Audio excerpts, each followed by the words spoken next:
Fala pessoal, tudo bem? Aqui é o professor Alexandre e na aula de hoje estaremos falando sobre a instalação e parametrização da inversor de frequência, parte 1. Então aqui nós temos alguns conceitos básicos, ok? E vai dizer, existem inúmeras razões para o uso de dispositivos para controle de velocidade. Algumas aplicações, como a indústria de papel e celulose, não podem operar sem o controle de velocidade, enquanto outras, como bombas centrífugas, podem ser beneficiados com a redução de energia. Enfim, o uso de dispositivos para o controle de velocidade em motores tem uma extensa gama de aplicação na indústria. De maneira geral, os dispositivos para controle de velocidade são usados para as seguintes operações: ajuste da velocidade do motor elétrico, visando a rapidez do processo, ajuste do torque de um conjunto de acordo com as necessidades do processo, redução do consumo de energia e aumento de eficiência.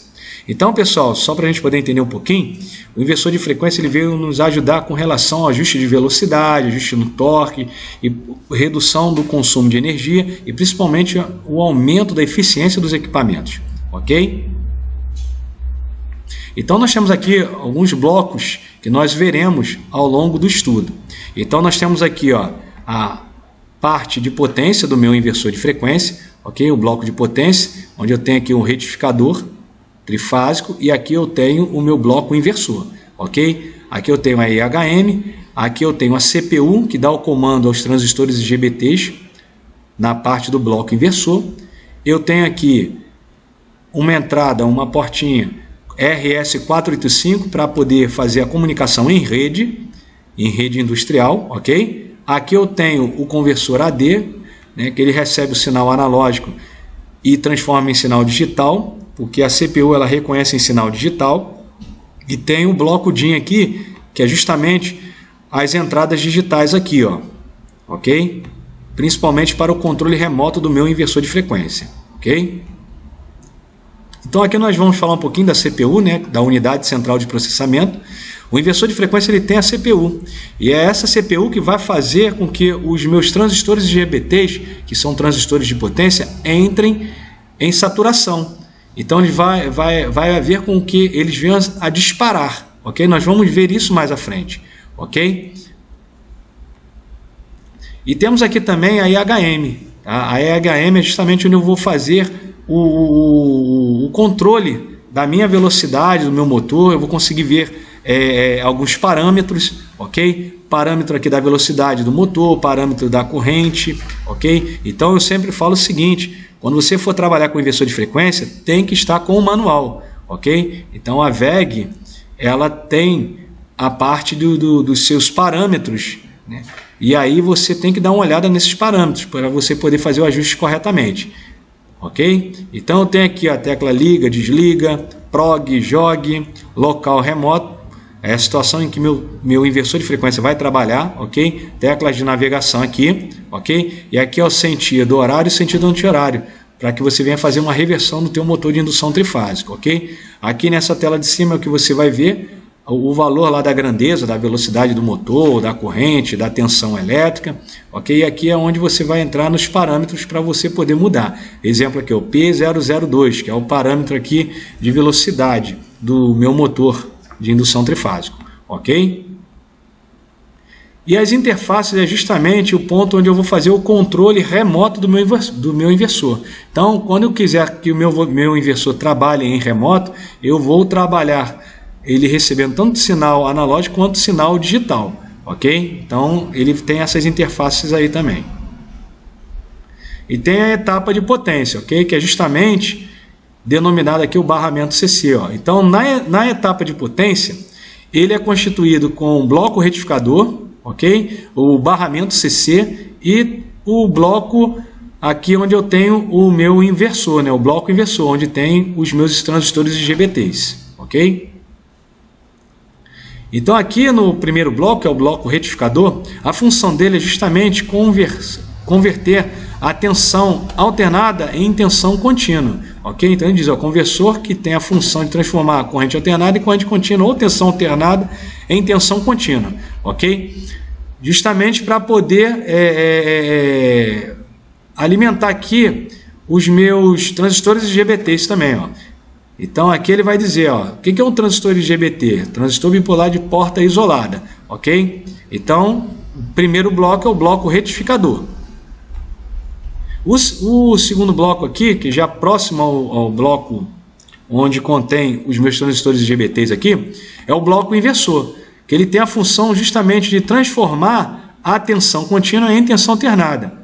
Então isso daqui, essa parte daqui, ó, da tensão alternada é o que vai para o teu motor, ok? Ou seja, é uma tensão alternada pulsante, nós vamos ver isso mais à frente, ok? Então aqui nós temos o bloco completo do nosso inversor.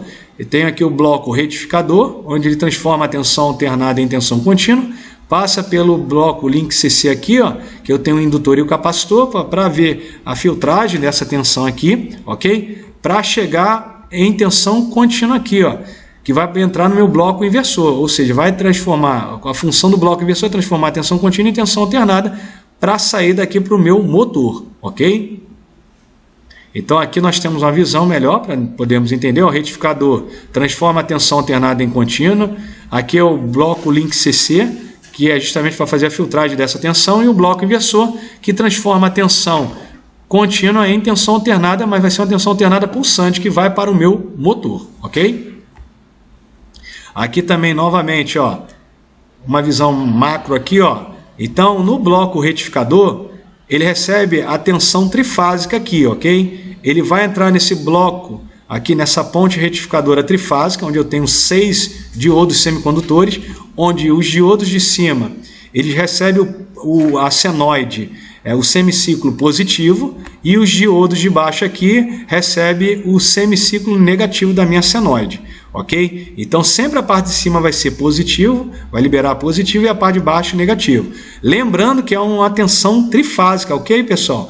Então lembrando aí que na tensão trifásica, ok? No circuito trifásico, as tensões aqui, as fases, elas estão defasadas 120 graus. Ok? Então não vai haver encontro nenhum de fase. Por mais que está vindo as 3 fases aqui, não haverá. Ok? Então um exemplo, no L1 ele vai pegar o semiciclo positivo, o L2 cortado em 0 e o L3 semiciclo negativo. Ok? Isso vai acontecendo sempre nas 3 fases aqui. Ok? Justamente para poder a parte de cima sair negativo, a parte de cima sair positivo e a parte de baixo negativo, ok? E aqui entra no link DC ou CC, justamente para fazer a filtragem dessa tensão, ok? E aqui eu tenho a parte de controle, que é justamente a minha CPU, que ela vai dar o comando aos meus transistores IGBT entrarem em saturação. Podem reparar que eu tenho 6 transistores IGBTs aqui, 3 em cima e 3 embaixo. Sempre vai ser um em cima e um embaixo sendo ativado, ok? Nunca será um 2 nem 2 embaixo, será sempre um de cima e um de baixo para poder fazer o chaveamento aqui, ok? Então a gente vai ver mais à frente aí. Aqui eu tenho justamente o que acontece, né, na minha ponte retificadora trifásica aqui, ó, ok? Como eu falei, num circuito trifásico, as tensões elas estão defasadas 120 graus, ok, pessoal? Então, justamente, os transistores, os diodos de cima aqui, ó, eles vão pegar o semiciclo positivo, e os diodos de baixo vai pegar o semiciclo negativo, ok? E aqui é justamente o que vai acontecer, ó, quando sai da minha ponte retificadora, ó, nesse formato aqui. Por isso que tem que passar pelo bloco, né, o link CC, para poder fazer essa filtragem aqui. Ela ficar mais contínua o máximo possível. E aí entra aqui no meu bloco inversor, ok? No meu bloco inversor ele vai transformar essa tensão contínua em tensão alternada, mas vai ser em tensão pulsante. Nós vamos ver isso daqui mais à frente. Então, aqui eu queria falar um pouquinho da modulação por largura de pulso, né, que é o sinal PWM, que é esse sinal que vai lá para o teu motor, ok? E quem faz esse sinal aqui é justamente o chaveamento dos meus transistores IGBTs. E eles são chaveados devido a CPU mandar o comando para eles chavearem, ok? Então a CPU ela tem uma grande importância no meu inversor de frequência, que é justamente ela que vai fazer com que ocorra o controle de chaveamento dos meus transistores IGBTs, ok? Então olha só, ela vai gerar aqui um gerador de onda triangular e um gerador de onda senoidal. Vai entrar num amplificador operacional para a saída do meu PWM para poder lançar lá nos meus transistores IGBTs. Então vai fazer desse tipo aqui, ó. Então, Quando se une, isso daqui é lá na entrada do meu amplificador operacional, essa parte de cima aqui, tá, pessoal? Então, no momento aqui que ocorre a junção da onda triangular com a senoide, percebam aqui que quando ocorre o ponto de interseção, ó, da minha onda triangular com a minha senoide aqui, ó, ele vai dar um pulso para cima, tá vendo? Aí ele vai se manter constante.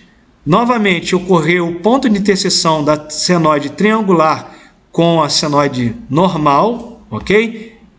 Ele vai dar pico para baixo aqui, ó, e vai ficar constante. Então, toda vez que ocorrer o ponto de encontro aqui, ó, o ponto de interseção da minha onda triangular com a minha senoide aqui, ele vai trabalhar ponto alto, ponto baixo, ok? Então é justamente como mostra aqui, ó. Olha lá, o IGBT é chaveado por um curto período de tempo, permitindo que somente uma pequena parcela de corrente chegue até o motor. O IGBT então é ligado por períodos de tempo maiores, permitindo correntes maiores no motor até que atinja a corrente nominal do motor. Após isso, o IGBT é ligado por períodos de tempo menores, progressivamente diminuindo a corrente aplicada ao motor, tá vendo? Então aqui vai ocorrer a junção da onda triangular com a senoide, ok? E no momento do ponto de interseção é o momento que ele dá pico máximo e pico baixo aqui, ok? E justamente para formar isso daqui, pessoal. Olha lá. Então, o gráfico aqui de baixo, ó, a onda triangular juntamente formando uma senoide. Então, quando ocorre o ponto de interseção, é o momento que meus transistores IGBTs eles entram em disparo. E quando eles entram em disparo, eles formam uma senoide aqui, ó, o formato de uma onda senoidal, ok? Mais pulsante, ok? Então, essa parte de cima aqui é justamente os disparos dos meus transistores IGBTs chegando lá na saída e pegando e alimentando o meu motor de indução trifásico, ok? E aqui ele vai falar justamente com relação, como eu comentei anteriormente, com relação ao disparo dos IGBTs, ok? E aqui é o meu bloco, ok? O bloco já com uma visão macro aqui, ó. Eu tenho a IHM do meu inversor de frequência, ok? Eu tenho aqui o bloco de potência dele, ou de força, né? Onde eu tenho o bloco retificador, o bloco inversor, os transistores IGBTs, ok? Então eu tenho aqui também, para controle remoto, as entradas analógicas, ok? As entradas digitais e uns relés aqui, os dois relés aqui para poder utilizar para alarme, etc, etc. Ok, pessoal? Então, espero ter ajudado aí, veja o vídeo novamente e vamos para o próximo vídeo, parte 2. Um grande abraço, fiquem com Deus.